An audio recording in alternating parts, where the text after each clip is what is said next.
Hello বন্ধুরা, চলে এলাম চ্যানেল রান্নাঘরে। আজকে আমি বানাবো আম ডাল। নিয়ে নিয়েছি আমি এখানে মসুর ডাল আর আম কেটে নিয়েছি। কড়াইতে জল গরম বসিয়ে দিলাম, এবার ডাল দিয়ে দিচ্ছি। ডাল খুব সুন্দরভাবে সিদ্ধ হয়ে গেছে। আমি এবার এতে দিয়ে দেবো কেটে রাখা আম।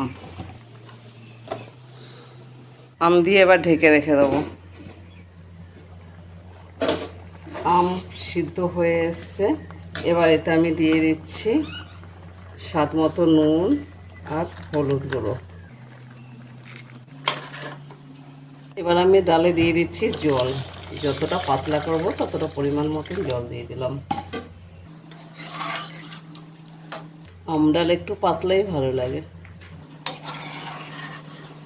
তেল গরম হয়ে গেছে, এতে দিয়ে দিচ্ছি সর্ষে ফোড়ন, দিয়ে সর্ষে একটু ফাটিয়ে দিচ্ছি। এবার একটা শুকনো লঙ্কা দিয়ে দিচ্ছি। ডাল রান্না কমপ্লিট। তোমরা অবশ্যই একবার এইভাবে টক ডাল বানিয়ে খাবে। যদি ভালো লাগে আমাকে কমেন্টে জানিও, আর আমার চ্যানেলটিকে শেয়ার করে দিও।